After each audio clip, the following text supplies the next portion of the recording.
আপনার দুঃখ কষ্ট কখনোই কাউকে শেয়ার করতে যাবেন না। আপনার খারাপ সময়ের কথা কখনোই কাউকে বলতে যাবেন না। মানুষ কখনোই আপনার কষ্টের ভাগীদার হবে না। মানুষ কখনোই আপনার কষ্ট বোঝার ক্ষমতা রাখে না। মনে রাখবেন, আপনার ভালো সময় খারাপ সময় দুটোই আপনার। সুতরাং আপনার ভালো অথবা খারাপ কিছুই কাউকে বলতে যাবেন না।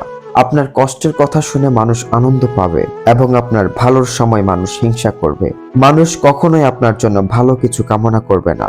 যাদেরকে আপনি আপনার আপন ভাবছেন তাদের কাছেও নিজের ব্যক্তিত্ব শেয়ার করতে যাবেন না। মানুষের ভিড়ের মধ্যে বেশিক্ষণ থাকতে নেই। একাকিত্বের সাথে বন্ধুত্ব করার চেষ্টা করুন। মানুষের কোলাহল থেকে নিজেকে দূরে রাখুন।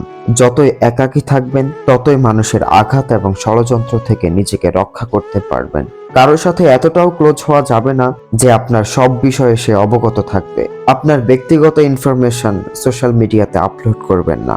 কোথাও ঘুরতে গেলে সেখানকার ছবি অথবা লোকেশন সাথে সাথে আপলোড করবেন না।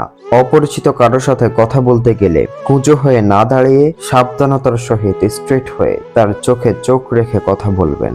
নিজের খুব ঘনিষ্ঠ কাউকেও নিজের ব্যক্তিগত ইনফরমেশন শেয়ার করবেন না। জনসম্মুখে কম কথা বলে নিজের ব্যক্তিত্ব রক্ষা করার চেষ্টা করবেন। অহেতুক কথাবার্তা না বলে দরকারি কথাগুলো খুব ছোট করে উপস্থাপন করবেন। মানুষের সামনে নিজের প্রশংসা করতে যাবেন না, এতে ব্যক্তিত্ব ক্ষুণ্ণ হয়। কেউ কিছু বলার সময় মনোযোগ দিয়ে শুনবেন এবং তার বলা শেষ হলে আপনি বলা শুরু করবেন। জীবনে চলার পথে এই সামান্য নীতি অবলম্বন করলেই নিজের ব্যক্তিত্ব খুব সহজে রক্ষা করা যায়।